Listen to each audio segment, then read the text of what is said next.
Olá a todos, bem-vindos ao nosso curso Fundos Imobiliários. Peço a todos que estejam compartilhando com os amigos, pois essa iniciativa é para a propagação do conhecimento em investimentos. Esse curso, lembrando que ele é totalmente gratuito e ele vai ser sempre deixado disponível para todos que queiram aprender mais. Neste capítulo, nós vamos falar sobre os tipos de fundos, pois cada tipo de fundo vai ter uma particularidade e também um risco atrelado a ele. O tipo de gestão vai estar atrelado a dois tipos, ativa ou passiva. A ativa vai ter como objetivo ultrapassar esse benchmark, um índice determinado pelo fundo. Normalmente vai ser algum desses índices que a gente falou na aula passada. Os gestores desse fundo, ele possui algumas características, como ter mais liberdade para atuar vendendo ou comprando ativos, para ter essa rentabilidade melhor do que o seu benchmark. Normalmente, esses fundos, quando passam a rentabilidade do benchmark, eles vão cobrar uma porcentagem daquilo que ultrapassou a porcentagem do benchmark. Se ele ficar em cima da margem, que ele está colocando como benchmark, ele não vai cobrar nada. Já a gestão passiva, normalmente ela é feita por fundos que simplesmente recolhem aluguéis de alguma estrutura física que ele tem, ou então ele simplesmente pode ser um fundo de papel, como nós veremos à frente, que ele vai simplesmente atualizando de acordo com uma taxa. Então ele sempre vai seguir o benchmark dele. Daí, ele vai sempre ficar mais próximo do benchmark, ele não tem chance de ultrapassar. E ele vai ser constituído para administrar propriedades específicas, tendo o objetivo principal o rendimento fixo. A gestão passiva, você tem que observar que ele apresenta menos risco e menos volatilidade. Mas, por outro lado, ele também tem menos chance de aumentar o valor da cota, igual o da ativa. Porque o da ativa, por ele estar manuseando melhor esses ativos e patrimônio da empresa, ele consegue gerar mais valor do que o passivo. Os gestores dessa administração passiva, eles apresentam menos liberdade para atuar vendendo ou comprando ativos. Isso vai acontecer porque aquele ativo é exatamente a fonte de renda desses gestores. Então eles não vão pegar esses ativos aí e poder sair vendendo, igual da administração ativa. Os tipos de fundo. São praticamente 5 tipos de fundos que vão existir. E daí vai ter uma mistura entre eles. O tipo de tijolo. Normalmente são FIs que destinam a maior parte do seu recurso para investimento em imóveis prontos ou em construções. Daí o objetivo dele vai ser a renda passiva, que vai ser proveniente dos aluguéis, ou uma renda ativa, que vai ser a receita de venda de imóveis. Esses aqui são alguns exemplos de fundos que, prioritariamente, eles estão ali dentro de tijolos, ou seja, eles têm maior investimento em estrutura física. Já os de papel, eles são FIs que destinam a maior parte dos seus recursos para investimento em CRIs, LCIs e dívidas de empresas. Ou seja, eles vão agir como um comprador de crédito das empresas. Eles vão lá e vão oferecer o crédito para a empresa e a empresa vai passar uma taxa ou vai ser de acordo com o Selic, ou GPM, ou INPC, igual nós falamos anteriormente, depende do benchmark dele. E ele vai receber nessa taxa aí mensalmente, até o recebimento do principal dele. Cada um desses dois eles tem características bem específicas, logo riscos distintos. O de tijolo, por ele mexer muito com o aluguel, ele vai ter um perigo de vacância, que é não fazer o aluguel de todas as propriedades dele. O de papel já tem o risco dele não receber esses empréstimos que ele está fazendo para as empresas, normalmente todas as empresas do ramo imobiliário. Isso daqui também tem jeito de você medir pelo tipo de dívida que ele está adquirindo. Você está comprando dívida de empresas mais sólidas ou empresas menos sólidas. Da mesma forma que nós vamos ver mais à frente, o tipo do fundo de tijolo. Se é um tipo de tijolo de lajes corporativas, de shoppings, de galpões, cada um desses aí vão atribuir um tipo de característica de risco e rentabilidade. Os FOFs, que são fundos de fundos, eles vão aplicar em outros fundos imobiliários. Logo, ele tem a vantagem sobre o anterior de estar dividindo mais a carteira dele, porque ele investe em fundos prioritariamente. Ele também pode investir em algum outro tipo de atividade aí. mas prioritariamente são em fundos imobiliários. Esse investimento em fundos imobiliários, ele vai gerar uma receita. Igual você recebe a receita do seu fundo imobiliário todo mês, o fundo imobiliário que investe em outros fundos também vai gerar uma receita. E essa receita que é passada para os donos das cotas. O problema desses fundos FOF é que ele paga dupla administração. Ele paga a administração do que você está investindo e a administração do que o fundo seu está investindo. Então ele tem dupla administração a ser paga. Mas normalmente eles também têm uma diversificação muito mais ampla do que os anteriores. Então cada um, como eu falei, vai ter um tipo de risco diferenciado. E você pode estar também diversificando nos tipos de fundos, para você diversificar no tipo de risco. As receitas desses fundos são provenientes dos rendimentos recebidos das cotas de FIs no qual ele investe. Alguns fundos que dão exemplo são esses daqui. Também tem os fundos de desenvolvimento, que são fundos que têm projetos de desenvolvimento imobiliários. Normalmente, o seu lucro, que vai ser repassado para os cotistas, vão vir da venda dessas unidades construídas e comercializadas. Por exemplo, tem alguns fundos que fazem loteamento, várias casas e vendem. E daí, dessa receita, ele vai fazendo a remuneração mensal dos seus cotistas. E por último nós temos o misto ou híbrido. O misto ou híbrido ele vai apresentar uma ampla quantidade de classes. Ele não tem uma predominância característica ou de tijolo ou de FOF. Ele vai poder variar um pouco mais de tijolo, depois ele volta mais para investimento em fundos, depois ele vai investir em certificados recebíveis imobiliários. Então ele vai poder ficar variando bastante. Tem as características boas, como tudo, e tem suas características ruins, que vão ser atribuídas aos riscos deles. Os riscos desses daqui, normalmente, é que eles vão necessitar de uma estrutura de análise muito maior. Porque se ele investe em muitos ramos diferentes, vai ser difícil de ter pessoa suficiente para analisar tudo. Então, um fundo mais focado em uma área, ele tem chances de gerar um rendimento melhor.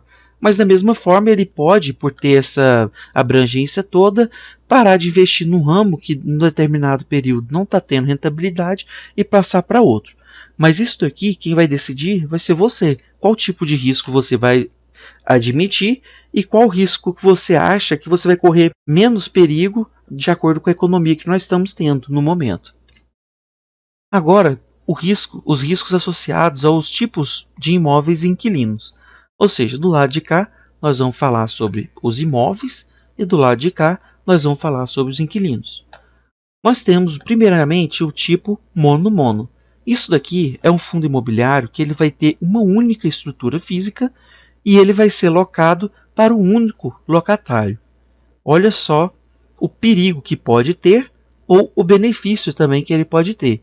Porque se ele tem um galpão logístico e loca para uma única empresa, se essa empresa rescinde o contrato com ele, simplesmente ele vai parar de receber aquele valor e ele vai perder todos os tipos de remuneração do fundo, gerando assim um problema para os seus cotistas. Agora, se aquele locatário ficar por 10 anos, não tem normalmente previsão de rescindir o contrato e sempre vai remunerando ele de acordo com o índice que ele colocou, é ótimo, porque ele se torna muito previsível e não tem um risco muito grande. Ou seja, depende do tipo do locatário que ele está tendo. Nós também temos o monomulti. O monomulti ele vai ter um só imóvel, mas ele pode locar para diversos inquilinos. Isso aqui, um exemplo clássico, é um FI que tem um shopping. Ele tem uma estrutura só, mas ele loca para vários lojistas.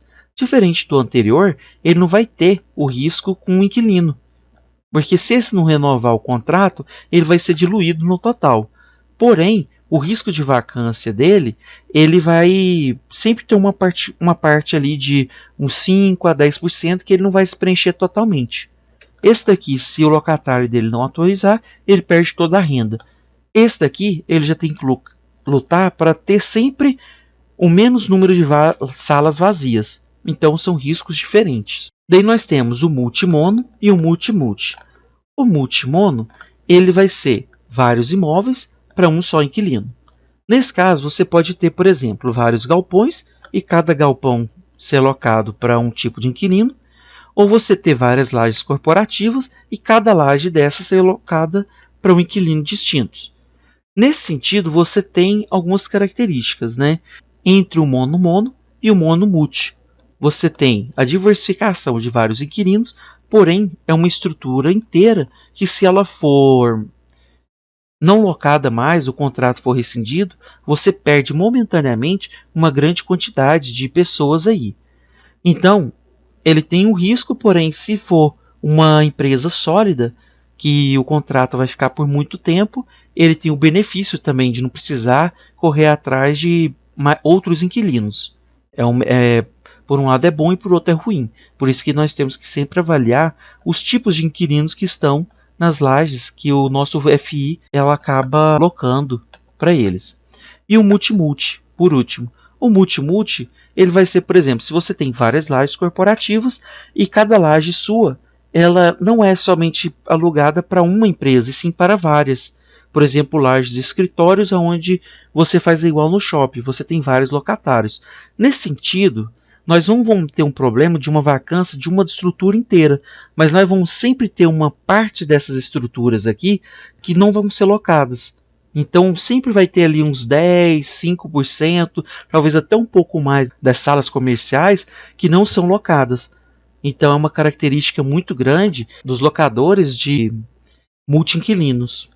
Daí então cada um desses aí nós temos que saber negociar para ver se cabe na nossa carteira ou não. Agora nós vamos falar dos setores. Normalmente esses setores estão relacionados mais com fundos de tijolo, porque os fundos de tijolos eles vão pegar e vão alugar normalmente as suas estruturas para ter uma renda fixa. Então nós temos aí exemplos de fundos de tijolos que são FIs de agência. Esses FIs de agência, eles vão ser fundos que têm o principal objetivo comprar e construir empreendimentos para alugar para agências bancárias ou do governo. Ou seja, agências bancárias do governo têm uma vantagem de ser muito resistente a variações do mercado. Eles sempre vão estar pagando. Porém, pode encontrar um fenômeno, igual está acontecendo ultimamente, das agências bancárias reduzirem suas agências por causa da concorrência das agências eletrônicas. Então, elas vão reduzir essas agências. Logicamente, os FIs podem sofrer com isso. Não quer dizer que todos vão sofrer, que é bom ou ruim. Tem que fazer uma análise de cada setor e de cada FI, porque essas agências podem ser alocadas também para o governo ou para outras instituições. Os FIs de varejo ou comercial. Os FIs de varejo comercial eles vão estar relacionados com galpões para varejistas. Eles têm um certo risco controlado também. Não são instituições tão fortes quanto os bancos e o governo, porém as varejistas, normalmente quando alugam esses galpões, eles ficam por um prazo muito grande. É muito difícil você ver uma varejista pegar um centro de distribuição e ficar trocando aí a cada 3, 5 anos. Então ainda tem um risco assim mitigado. Porém, se essa rede varejista estiver falindo ou tiver com problemas financeiros, ela pode começar a negociar descontos nesses aluguéis. Isso aí pode impactar diretamente as cotas do fundo imobiliário. Então a gente tem que estar bem esperto para quem que nosso fundo imobiliário está alugando. Temos também um único fundo de cemitérios. Eu achei maravilhoso isso, nunca tinha visto isso na vida. Ele é nomeado de FI, né, Brazilian Graveyard and Death Care Service, e apelidado de Care 11, né? Care é por causa de cuidado, né? Que eles fizeram um trocadilho aí.